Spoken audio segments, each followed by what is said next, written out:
Yang banyak turun Nabi di mana? Di Palestina, yang hari ini terpecah setelah tahun 1948, setelah terjadi peristiwa deklarasi Balfour yang digagas oleh pemerintahan Inggris. Berdirilah sebuah negara yang bernama Israel. Asalnya itu tanah siapa? Tanah orang Palestina. Palestina itu di mana? Di Kanaan. Dalam perjanjian lama disebut dengan Filistin. Di Palestina itu mayoritas Muslim. Apa yang menjadi pangkal persoalan? Perang sampai puluhan tahun. Cekcoknya 3000 tahun. Biar jelas semuanya. 3000 tahun Israel itu tidak pernah damai. 3000 tahun. Dari mana kita menghitungnya? Setelah negara Israel didirikan oleh Daud alaihissalam. Maka hari ini yang dipakai menjadi bendera negara Israel itu The Star of David, bintang Daud. Karena mereka berkeyakinan bahwa di Masjidil Aqsa yang berdiri hari ini, disitulah dulu pernah ada tempat ibadah yang dibangun oleh Sulaiman alaihissalam yang bernama Haikal Sulaiman. Apa yang direbut? Tanah Palestina. Kenapa direbut? Karena disitulah pernah ada puluhan ribu para nabi. 3 kitab suci turun di situ. Apa? Taurat turun di situ, Injil turun di situ, Zabur turun di situ. Ada puluhan ribu nabi di sana.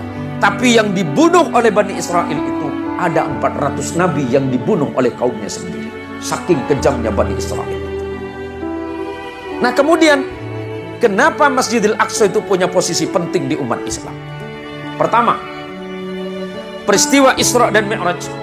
Isra Nabi dari Makkah Al-Mukarramah ke Masjidil Aqsa. Dari Masjidil Aqsa itu Nabi naik atau Mi'raj.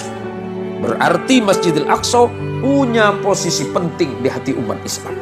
Disitulah Nabi kita Muhammad Mi'raj ke langit pertama ke-7 hingga ke Sidrah dan Mustawa.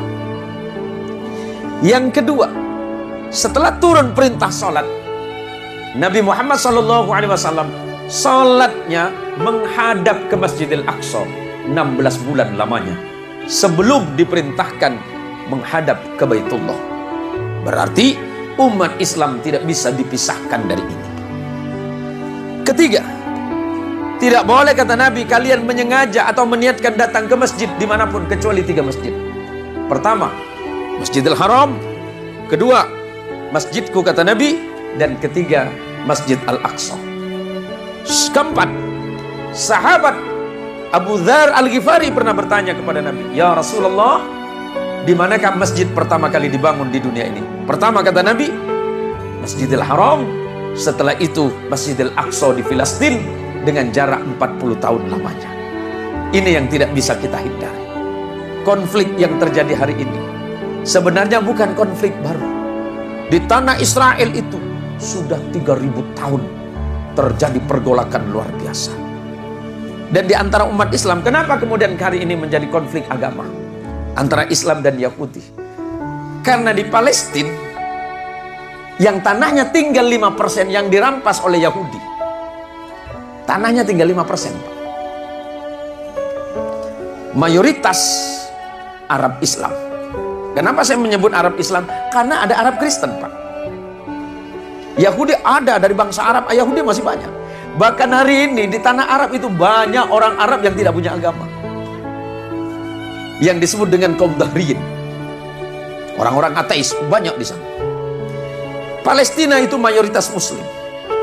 Tetapi di dalamnya juga banyak beragama Yahudi. Dan Kristennya juga banyak. Di Gaza, yang sering kita sebut dengan Gaza, di situ tempat lahirnya imam besar kita, madhab kita, Imam Syafi'i. Beliau lahir di situ. Di Israel, sebuah negara yang 9 juta penduduknya itu mayoritas Yahudi, tetapi ada Islam, Kristen juga ada. Jadi ini konflik yang aneh. Kalau dibilang konflik agama, bisa ya, bisa tidak. Kenapa? Karena yang diserang oleh Yahudi, di dalamnya juga ada Yahudi. Yang diserang oleh Hamas, di situ ada daerah namanya Ashkelon. Dalam bahasa Arab disebut dengan Asqalan. Tempat lahirnya Imam Ibnu Hajar Al-Asqalani, penulis kitab Syarah Fathul Bari, yang beliau mensyarahkan kitab Sahih Bukhari. Biar jelas sejarah. Bagaimana simpati kita umat Islam? Kita doakan kepada Allah, mudah-mudahan konflik ini segera berakhir. Mudah-mudahan saudara kita yang muslim, yang wafat dari kemarin, Allah jadikan orang-orang yang syahid di jalan Allah Subhanahu wa ta'ala. Dan seluruh dunia hari ini harus bersama-sama menolak kekerasan atas dasar apapun. Apalagi itu terhitung sebagai genosida, pemusnahan etnis yang sangat luar biasa. Kita bersedih. Kalau saudara mau, doakanlah kepada Allah. Dan mari kita doakan kepada Allah, mudah-mudahan konflik Palestina dan Israel segera berakhir. Umat Islam di sana juga diselamatkan, dan manusia-manusia yang ada di dalamnya diberikan hidayah oleh Allah Subhanahu wa ta'ala agar segera perang ini berakhir.